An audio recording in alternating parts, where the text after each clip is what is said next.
गांव में पहले शहरों की सुविधाएं आनी चाहिए या फिर शहरों का टैक्स आना चाहिए?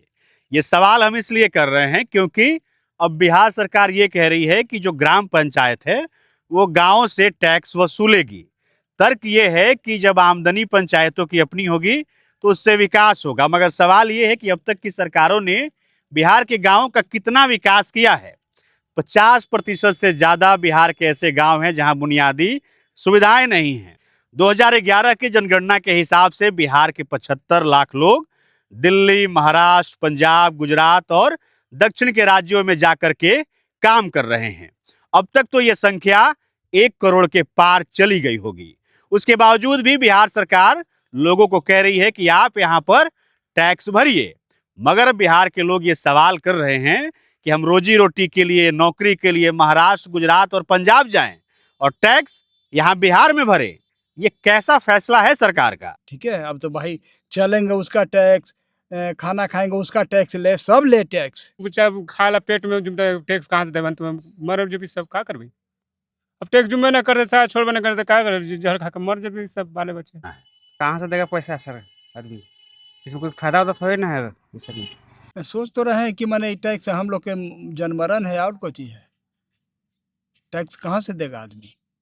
ऐसी कोई इसका हम लोग का कोई किसान का कोई फायदा तो दे नहीं रहे हैं, लेकिन टैक्स ऊपर से ला देंगे तो क्या होगा हालत किसान के?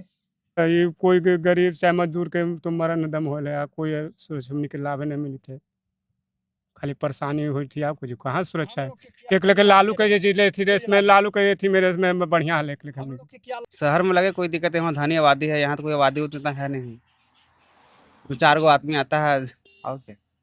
सरकार कहता कि बस हमरे होना चाहिए, तो जनता को भाई तो ताकबो ना भाई, यहाँ भाई जनता के हम दे तो सरकार तो जनता पर ऊपर है, तो जनता के नहीं खुश है तो सरकार के क्या करेगा?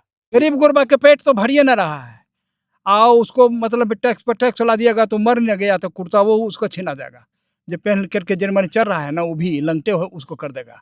सरकार ये कह रही है कि टैक्स वसूलने का प्रावधान तो पंचायती राज व्यवस्था के अंतर्गत पहले से ही था। बिहार में नियमावली नहीं थी, सो हमने नियमावली बना करके इसे लागू किया है।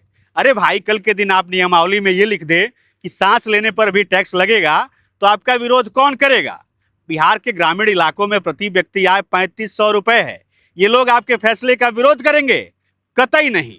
आप कह रहे हैं कि पंचायत गांवों से इसलिए टैक्स वसूलेगी क्योंकि वहां हम सुविधाएं देंगे। ये कहां तक तर्कसंगत है?